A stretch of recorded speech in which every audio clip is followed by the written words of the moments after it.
Osnovna naloga poslovnega finančnika je vedno bila zagotavljanje plačilne sposobnosti podjetja. V teh časih je ta naloga še toliko bolj zahtevna, zaradi tega je tudi vloga poslovnega finančnika še bolj pomembna. Da to nalogo lahko dobro opravi, mora med drugim seveda zelo dobro planirati denarni tok, posvetiti veliko časa planiranju, mora pa tudi imeti informacije, vedeti, poznati poslovanje podjetja, poznati tveganje, ki jim je podjetje izpostavljeno, imeti dobro informacijsko računalniško podporo, predvsem pa biti obveščen v pravem času, obveščen o vseh poslovnih odločitvah v podjetju, kajti vsaka poslovna odločitev se na koncu odrazi v denarnem toku.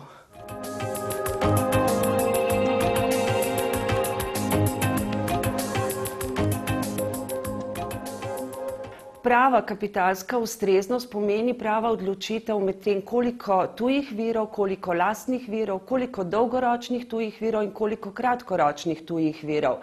Za vsako podjetje je to drugače. Odvisno je od velikosti podjetja, od panoge, od produkta, s katerim ustvarja poslovanje, predvsem pa od stabilnosti denarnega toka.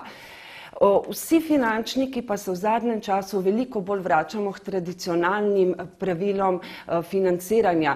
To pomeni, da moraš imeti kapitala toliko, kot imaš tujih virov, da z dolgoročnimi viri pokrivaš dolgoročne naložbe.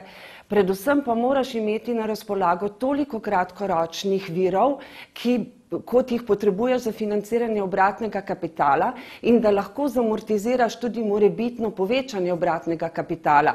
To pomeni povečanje zalog ob manjši prodaji ali pa povečanje terjatev ob slabši izterjavi.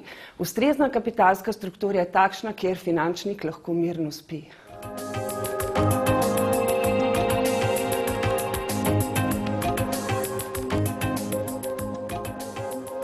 Finance in računovodstvo sta zelo povezani dejavnosti. Skozi zadnja leta pa ugotavljam, da se računovodstvo tudi veliko bolj nagiba k finančni logiki. Pred leti si nismo predstavljali, da bo izkaz denarnih tokov postal eden izmed izkazov računovodskih izkazov. Po drugi strani pa si ne predstavljam finančnika, ki ne bi poznal računovodenja, da ne rečem celo knjiženja, kajti on mora dobro vedeti, kako bo njegova finančna transakcija se odražala v računovodskih izkazih.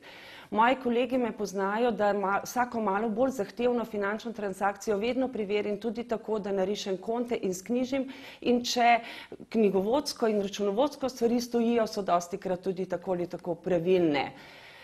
Kar se pa tiče razlik med njima, pa je finančnik nekako bolj usmerjen v bodočnost, v solventnost, v likvidnost družbe, računovodja pa evidentira pretekle dogodke in s tem postavi ogledalo finančniku. Ne glede na vse skupaj, finančnik in računovodja morata dobro sodelovati in delovati z roko v roki v dobro podjetja.